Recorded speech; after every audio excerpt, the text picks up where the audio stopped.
What is up, everybody? Welcome back to the channel. As you guys can see, we have the C10 up on the lift because today's objective is to tackle the cooling for the transmission. And guess what? We got the blueprint cooler for the trans, the 8HP70, and we got their kit, but there was a problem. Not a huge problem. I mean, it's hard to account for everything, but let me show you. Now, I don't have it here. It's in the garage somewhere, but this is the 8HP cooler for the transmission. Now, this is the blueprint engine transmission cooler that they recommend on their website, so we went ahead and got that one. But it comes with fittings, it comes with the hose and everything, but we had a problem. I went to take some measurements, kind of mock things up, and the line they give you, it's a really nice braided line, steel braided line, with some really nice AN fittings, but it wasn't long enough, so we had to go get longer hose. We probably should have just got one more of those hoses and it would have been fine, because it was enough to do one line but not the other. So, but we went ahead and just got a different set of lines and fittings. Still a -8, but it should work. Not a big deal, not a huge deal. It's hard to account for all of them, right? For all the different cars and trucks and things like that as far as lines go. But we went ahead and designed some brackets for this thing because it does not come with any brackets or anything. I mean, they don't really know where you're going to put this thing at. So that's going to line up just like that. We went ahead and designed these up in CAD. Drew them out, cut them out, but this is what we came up with. And what we're gonna do is we're actually gonna mount this thing on the AC condenser. Let me show you. So the plan is we got the AC condenser in. We've definitely been doing some work behind the scenes, fellas. Obviously the core support's in, back from powder coat, but this is what we came up with. I wanna utilize the holes on the condenser, and we're gonna mount it just like that. Again, we kind of designed these brackets so that way they would mount right to that AC condenser. Utilize those holes, and a check clearance for the grill shouldn't interfere with the grill at all. So all we got to do is mount these to the cooler and then mount these here, and we should be good to go. And then what I plan to do is run the lines down this way, 90 them, and then across and down the frame. So we'll run them down the frame rail and then up and over this header. We'll try to make sure we got plenty of clearance up and over that header so there's no heat interference there. And this is their fittings right here from the blueprint package. Now the cool thing about this is I checked with them because I wasn't sure. Some transmissions need an external, basically T-stat, to regulate the fluid from coming in and out of the transmission to make sure that temperature is up to operating temp.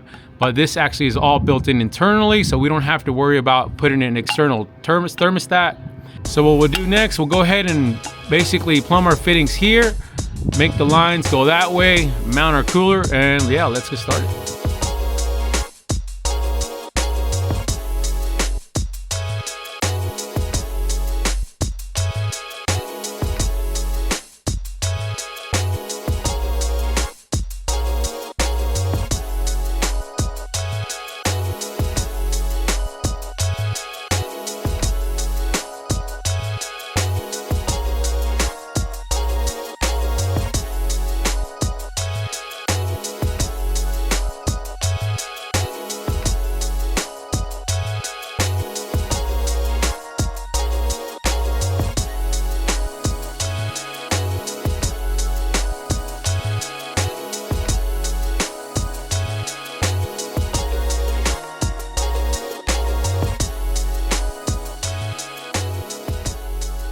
Now we are at the transmission side, so I got my fittings here, and you guys can see I went with the 45-degree angle just so we can kind of pitch them out of the way, clear it from this header, so that way they kind of shoot up towards the top and they stay away naturally from the header.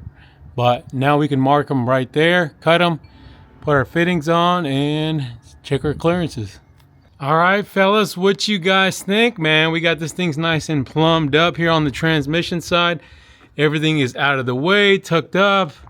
And as you can see, we had a little heat insulation from DEI, fellas, just to protect these lines a little bit more, just to make sure to keep the heat out of them as well.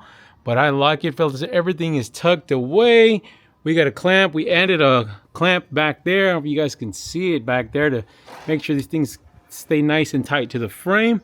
And along with another one right there, so that way we keep them nice and tidy up and over the chassis here, and of course into the cooler as well. I like it, fellas. Let me know what you guys think. But one other thing I want to keep in mind, fellas, is if you guys decide to do basically something that doesn't come with that kit, like these lines, make sure they're hydraulic lines.